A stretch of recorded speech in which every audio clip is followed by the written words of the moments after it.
Assalamu alaikum warahmatullahi wabarakatuh. I pray everyone is doing well and they're having a beautiful Ramadan. We've reached the subject matter before us here on our lecture series, Ramadan, fasting, Corona. It is an age for which many of us have not faced beforehand. Last week we introduced the subject of the prophetic medicine, and we talked about how the Prophet Muhammad would approach this unique formality. It was very much naturalistic medicine with a combination of prayers and supplications and trust in the Almighty. Islamic theology is teaches that cause, permission, whatever it may entail, cure is by the grace of God. It also introduces the idea that any difficulty you are facing or humanity is facing, know that God is more able and that God is more merciful and that the cure and feasibility with God is far greater. This is a sign and teaching that every one of us should constantly look and have hope in God. Today, we will talk about a specific example of the prophetic medicine.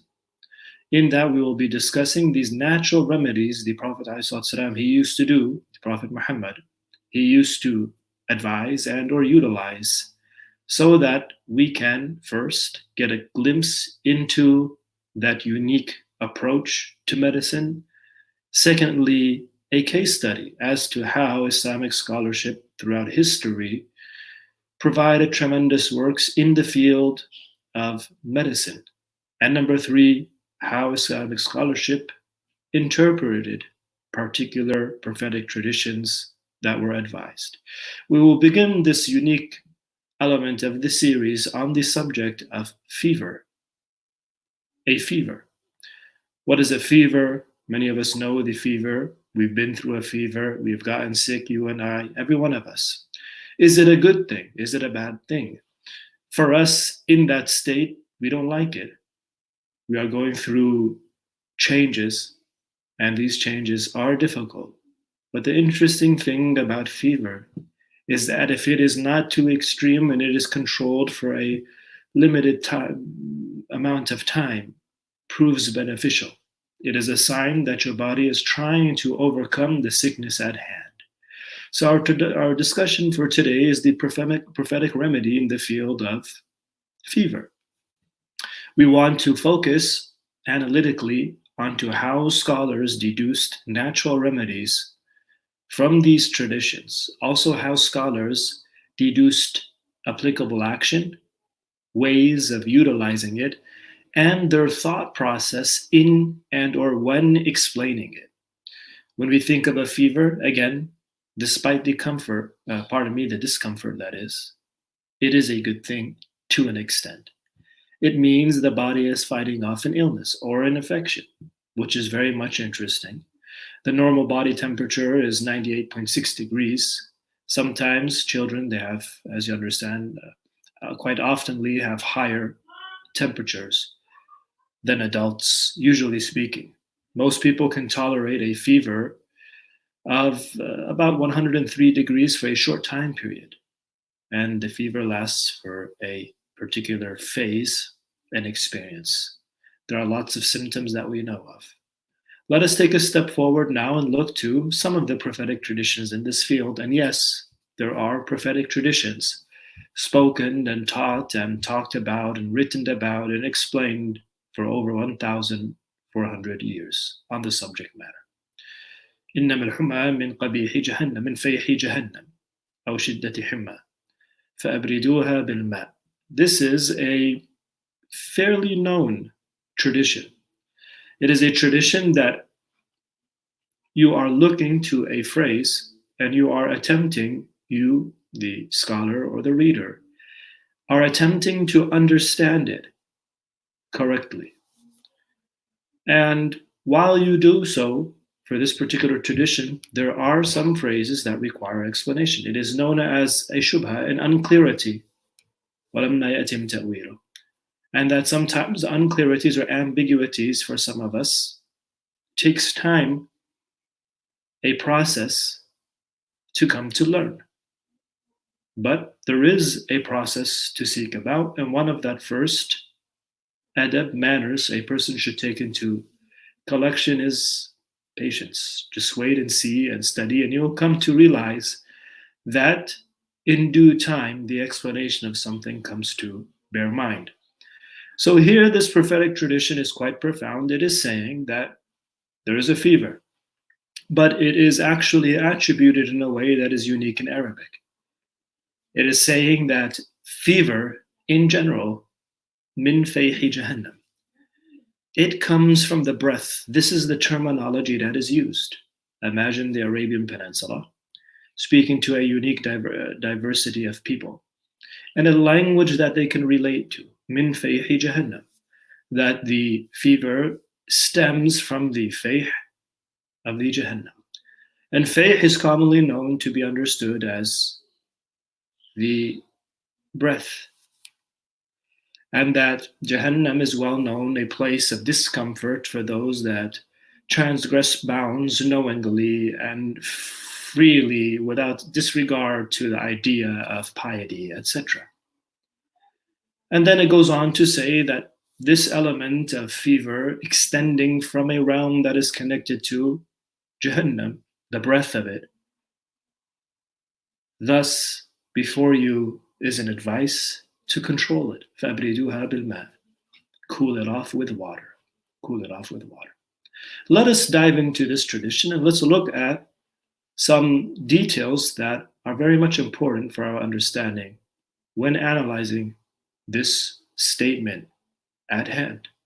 We said the ambiguities arise from fayhi Jahannam, the breath of Jahannam, and also the statement in connection to that, فَأَبْرِدُوهَا بِالْمَاءِ. Cool it off with water. So we hear and we look. We look to how Islamic theologians, particularly scholars that exceed their time and understanding and abilities in a particular field. We call it, in our present day, we say specializations. So scholars of hadith, of prophetic traditions. So a prophetic tradition is stated, it is said. And how do we come to learn it? We come to learn it by a phrase that is narrated in an authentic fashion, hopefully, and or it can also be at times not authentic and actually be a complete fabrication under the guise of a tree that looks like it has truth to it, but it doesn't. However, in our discussion here, this tradition is fairly acceptable, and it comes from various routes of authenticity and compiled in some of the earliest Islamic textbooks. So you have this before you, this statement. Specializations in the field of scholars who look to the analyzation of hadith have general rules for every one of us to think of. Number one are general statements, and number two are specific conditions or specific circumstances or for a specific people. And this al-am wal-khas is very important, or al-mutlaq wal-muqayyad. These are very important tools that they utilized. And you will constantly see from the earliest pioneers written works as they explain such things. Is this general or is it specific? And if it is general, are there boundaries to it?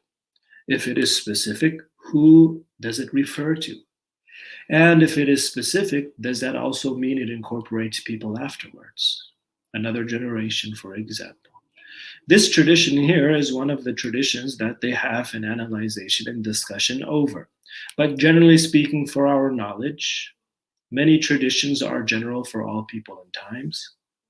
And there are many traditions that are specific. And when we say specific, there are specific conditions and circumstances. I will provide an example. The prophetic tradition, إِنَّمَا الْأَعْمَالُ بِالنِّيَّاتِ.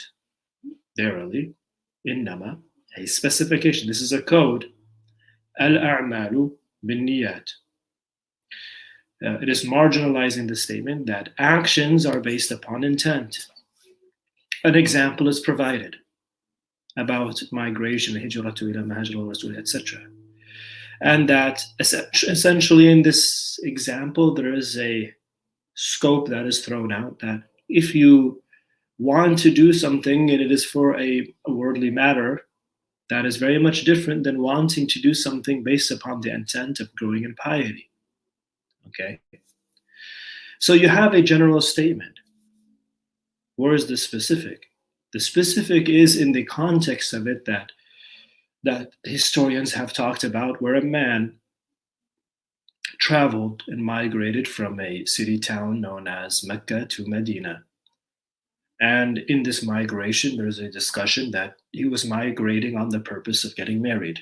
The migration essentially, was it for a greater good of wanting to find a place of peace and refuge and live with the Prophet Muhammad and grow in knowledge and education, etc., or not? So actions are based upon intent. The specification, ما بين المشرق والمغرب قبلة.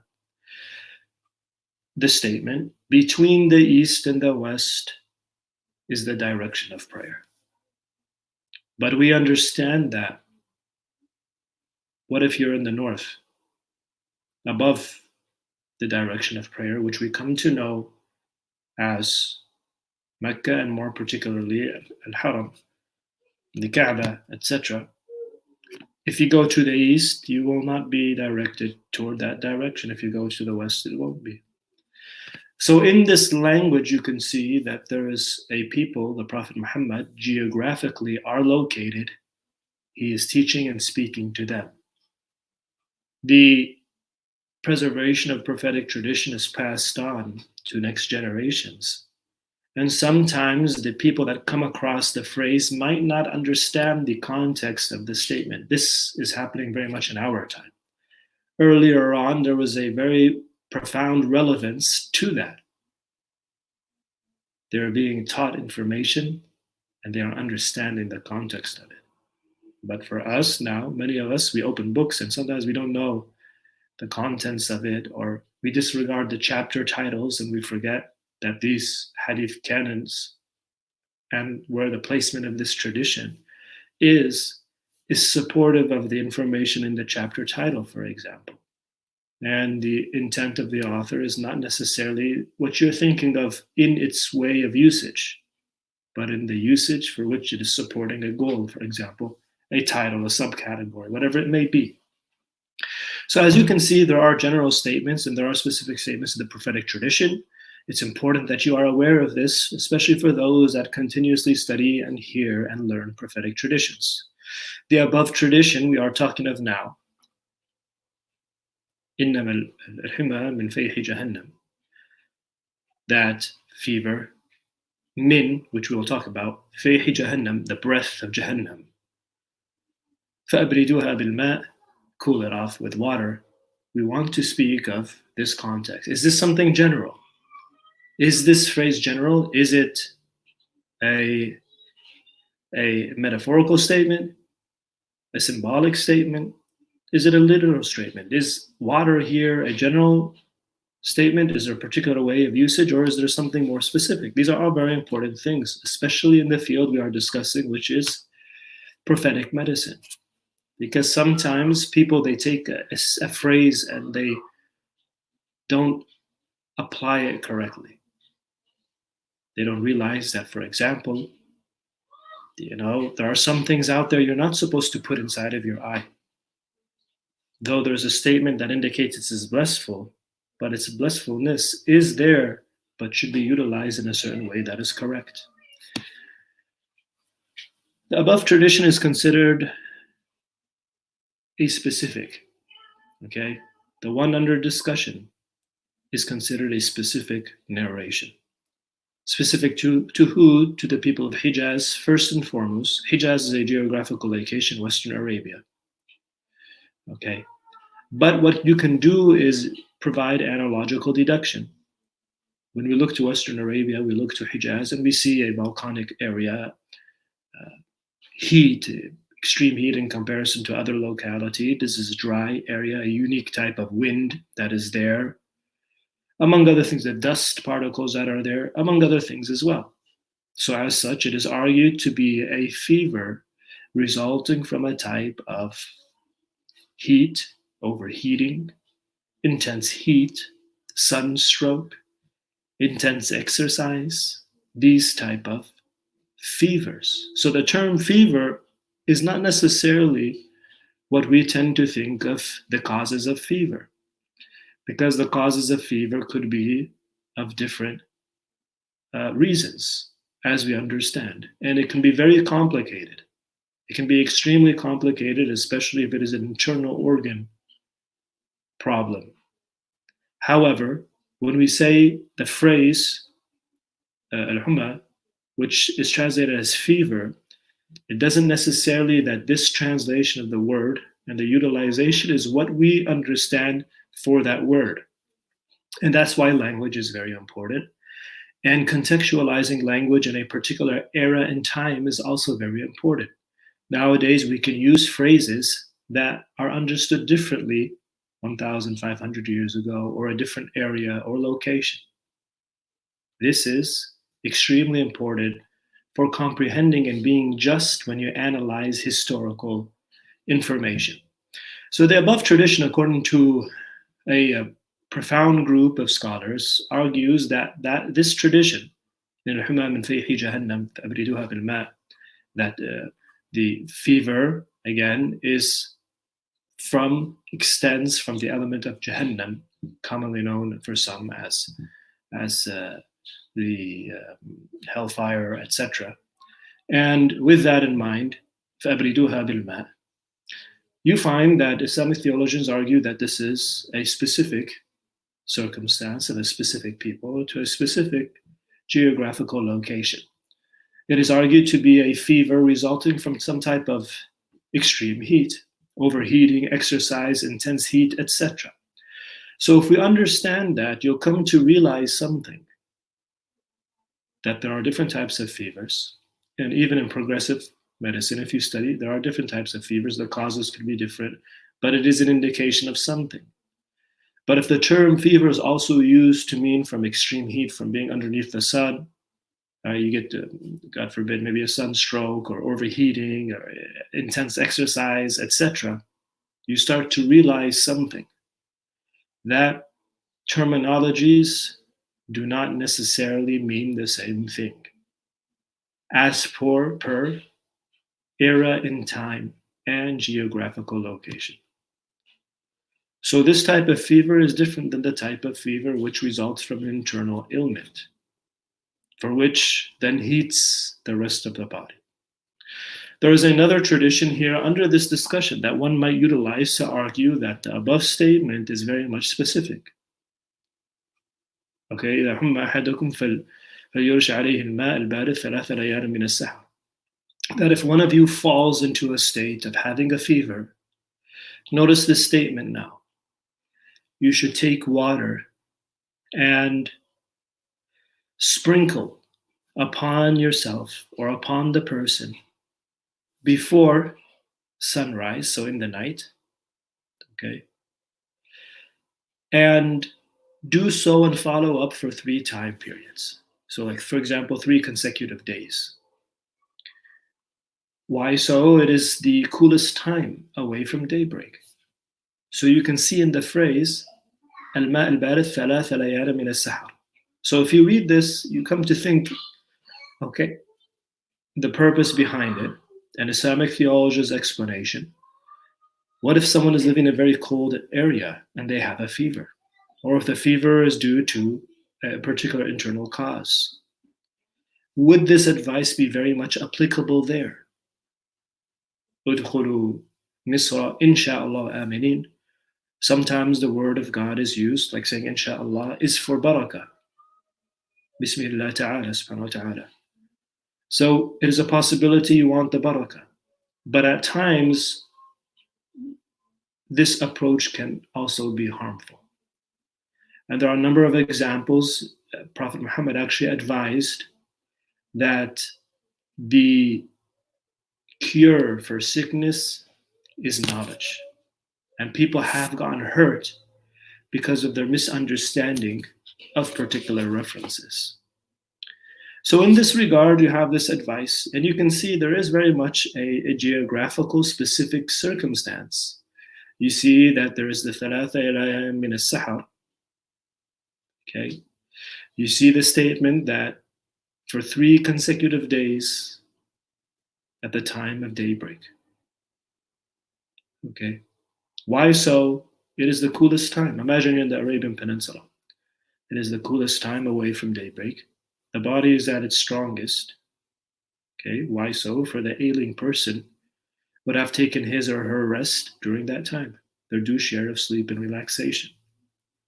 There will also be less polluted air to breathe. So what's interesting is these statements I am sharing with you in its explanation are talked about for, for over hundreds and hundreds of years.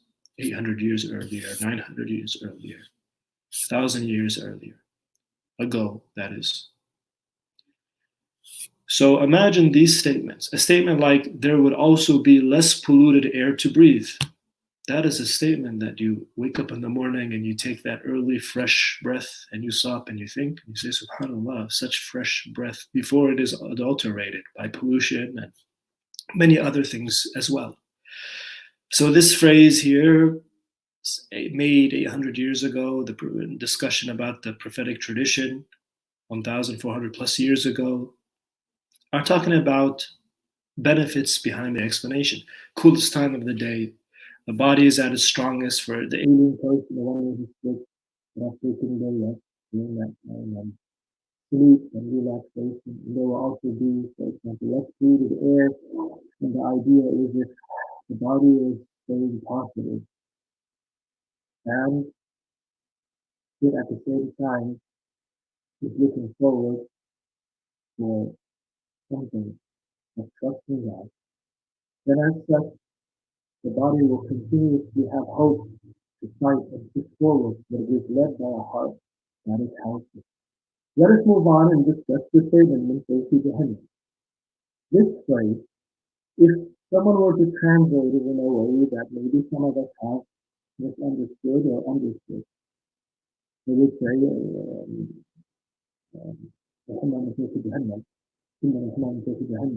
that the fever is from the external breath of Jahannam, commonly known, as we have said, in one of its meaning, a place of discomfort, of retribution, of intensity. After a person passes and swoons in the judgment and in the entrance into such a thing that is shared by the Abrahamic traditions. But within the traditions, there are differences of opinion, of its understanding and realities as well. So Fayhi Jahannam is used. One thing to clarify here, again, why was this statement said? And to what populace was this statement said? You'll see that the Prophet Muhammad's way of teaching short phrases that are direct and very beneficial for the soul and mind to think of. So you can understand the relationship, intensity, fatigue, heat, Jahannam, intensity, fatigue, heat, in some regards. The relationship is there. Cool it off by the utilization of water. We will come to see that what does it mean to say cool it off by the realization of water? And is this narration understood to say in medicine, or is it in reference to something spiritual? A breath released from hell so that it plays as a reminder, and are aware that there is a lesson behind the statement there. There are reasons and causes that exist which allow for some things to appear. When you look to life, there are things that exist, and these things by their cause allows for things to exist, like we talked about in our last week's session. Abraham's question, according to traditional oral Judaic narratives, Abraham asks, where's the cure from God? Where's the sickness from God? Where's the cure from God? What's the purpose of a doctor? An individual for which, by his hands, the Almighty's will is shown. So with that, same thing here. There are reasons that things exist. There are reasons that things appear, and then there are things that exist due to cause. So let us look at it at another angle. If we say that the fever in Fayhi Jahannam is utilized, let's look at this statement from another angle. Comfort, joy, enjoyment, elation. What does that remind you of? We have comfort in this life, alhamdulillah. There is the opportunity to feel comfort. There is the opportunity and existence of the feeling and emotion of joy, enjoyment, and elation as well. These are characteristics of the feelings and scenarios, agents that are part of the joys of a world known as the utopian abode, Jannah, paradise. So it has been permitted, Islamic theologians argue on behalf of the understanding of the Almighty's declarations, has allowed to appear in this world as an example and a lesson. It is allowed to exist in this world as an example and a lesson for people to ponder. God has allowed such feelings to be connected to reasons and causes behind their appearances. And as such, the hadith equated fever, heat, discomfort of the day, of the sickness, to the intensity of Jahannam, a place of discomfort. These are extremely important points. You could see that the Prophet ﷺ is talking to a people and relating things to them that they can build a relationship to. If we say that paradise is a place of utopian happiness, and that it consists of joy and enjoyments and elation, and the greatest joy is the sight of God, living with the Almighty, subhanahu wa ta'ala, the sight of His subhanahu wa ta'ala. He is always above, subhanahu wa ta'ala. Nothing is like unto Him. Similarly, we see in life that there are joys and enjoyments. So when you sit and you are happy and you're with your family and you're in peace, fresh air, etc., you say that if this is the fragrance and tastes that are available to us here, and that with God is far greater, unimaginable. We hope and we pray one day we will be able to live in such a realm of peace, right? Salam. A realm of peace. Udkhuluha bisalamin aminin. A realm of peace and security. No jealousy, removed. Jealousy is removed, etc. So with that, the opposite is also true. The difficulties you face in life, the relationship between fever and intensity, fever and heat. Once it's in as such, you face such things and you say, I pray to God that such a thing does not befall me and or the people I love, whatever it may entail. Whatever it may entail. But one thing is certain, إِنَّ اللَّهَ لَا يَظْلِمُ النَّاسَ شَيْئًا وَلَكِنَّ النَّاسَ أَنفُسَهُمْ يَظْلِمُونَ. The Almighty has created a code, an Islamic theology, that He does not oppress anyone in the least. لَا يَظْلِمُ النَّاسَ أَحَدًا. The Almighty doesn't oppress anybody in the least. لَكِنَّ النَّاسَ أَنفُسَهُمْ يَظْلِمُونَ. But people oppress themselves, they transgress themselves. The Prophet Muhammad, he said, yourself has a right upon you. نَفْسَكَ عَلَيْكَ حَقًّا. Yourself, it has a right upon you. A person who disregards the cares of the self, without going into extreme, is doing something incorrect. But you care for yourself.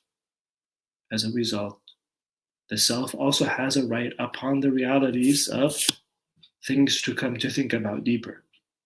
Think about deeper. But unfortunately, people, they oppress themselves, they transgress themselves and the rights of the self. So the right of the self is to stop and think, is there a greater purpose in life? To transgress the right of the self is to disregard such a thing. Right? To disregard that life, don't even think about the important things. Don't think about how things came about. How did you get here? What are you doing? Where are you going? What's the next step? What happens when you pass? Very important things. The statement فَأَبْرِدُوهَا بِالْمَاءِ. Cool off this concept of fever with water. The question that remains, is this a general statement? That's one.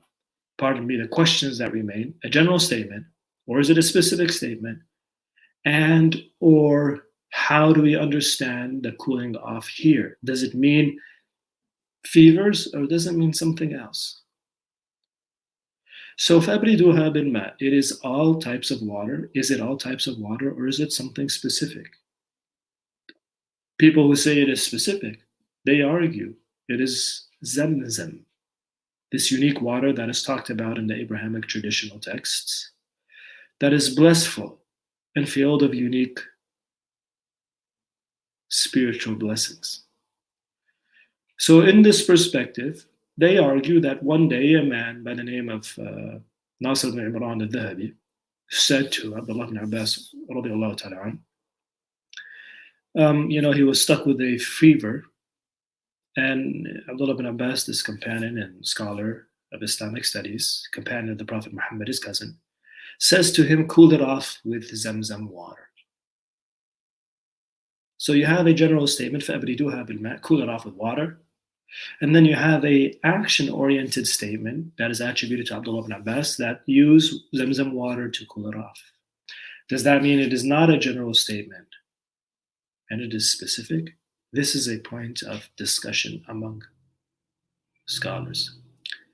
The discussion here is the blissful advice from the Prophet Muhammad. We know through science that water is very much helpful, especially water that is drinking in the state of a fever, because you lose lots of water. You get dehydrated and it can lead to, God forbid, very negative circumstances. So there's quite a bit of advice as to constantly drinking water, or to a certain extent in this stage and circumstance of being in a fever. Also, modern medicine will say, and very old medicine as well, will say that to cool off the body, utilize colder water if you want to reduce the temperature of this fever. Fever, a little bit of fever is good. The argument, it is attempting to nullify whatever sickness that is present. To take it away immediately could be a means to postpone the recovery, possibly. But at the same time, if it becomes overly extreme, as we have said, it could lead to something worse. So the balance is there. The balance is there. If this is the case, we know that taking a shower in cold water, ice, etc., taking off certain levels of clothing from the body will help reduce the temperature of the fever at hand. But we are trying to figure out the blissful advice of this prophetic remedy. And as you can see, there is a discussion of the Zamzam that is there. But there's also a deeper discussion that is connected. The reduction of the fever of water and the relationship that the fever stems from a concept known as Jahannam. It stems from a concept known as Jahannam, a place of discomfort, as we have said, of intensity, etc. Zamzam water for the people of Mecca is true. If you are in Mecca, in this unique area, it can be argued that the blissful, supportive, angelic utilization of it would be also intensified by the usage of Zamzam water, that being a special water, in the land of Mecca, as it is said in the scriptures as well. But does that mean water is not helpful for all other people? No, that is not correct. What does this statement mean? The statement above, brothers and sisters, has two angles to look at as we reach our conclusion for our session for today. The above statement contains advice from the prophetic tradition. And in this advice, the utilization of water to help control fevers, especially the utilization of Zamzam water to drink it, if it is available, readily available. There is also the discussion that is at hand, the relationship of cooling off the intensity of the heat, of the fever, by the utilization of water, and the ability and possibility of cooling off the intensity of something known as Jahannam through the practice of positive deeds. So as such, is the narration, does it have dual meaning? Natural remedy, as you can see, that is supported by the natural science remedy contextual texts that discuss it to our present day. And number two, the adab, the mannerisms that are taught, and the gems that are taught and found within the statement.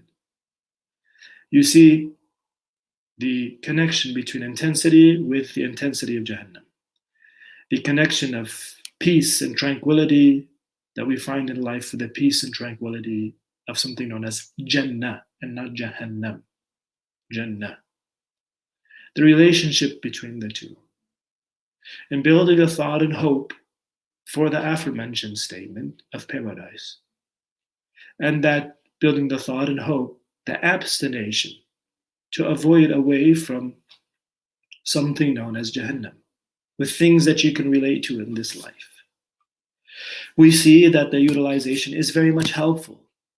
But the second meaning, which is very important as well, if you look to the statement, fever, its connection to Jahannam, and to cool it off with water. We also know that the Prophet said in the prophetic tradition, in Musnad Imam Ahmad, that one of the best forms of charity one can give is water, shurbatu ma'in. It is water.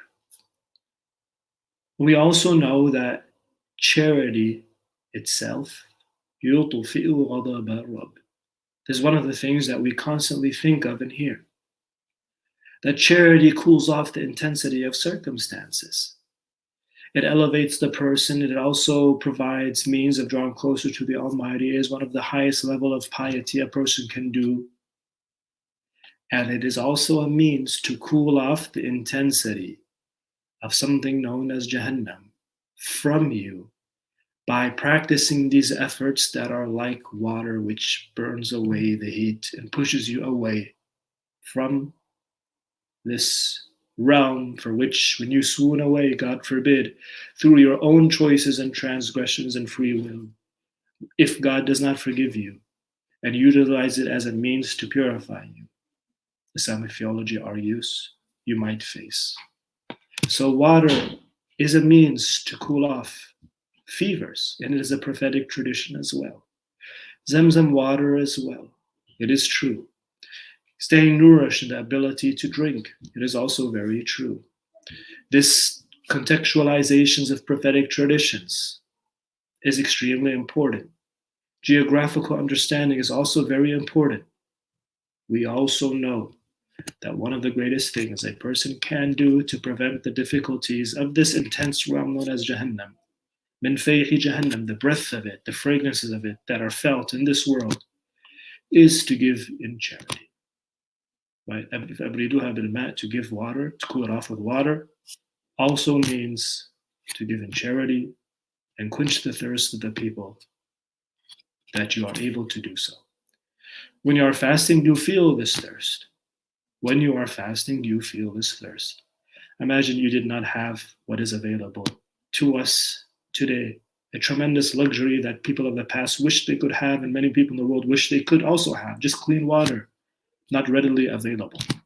When we fast in these unique times, especially it is in the summer season, the days are longer and the heat is heavier. Imagine if there is no water or limited water that you have. The pain and struggles you go through. Charity, by God's grace, will quench the thirst of people and their intensity. And as such, it will cause a means to cool off the intensity of this realm of Jahannam in connection to you and to protect you and prevent you, God willing, from reaching such a thing. The Almighty, He knows best. Until we meet again, it is a month of charitable deeds. Guidance College is here to help through education. We argue that education is one of the most important things in our time to upheave humanity. We have a Launch Good website available for you to support people in their path to education, in their path to enlightenment, in the path to becoming a better person, in the path to becoming a better individual. Take care until we meet again, inshallah. Assalamu alaikum wa rahmatullahi wa barakatuh.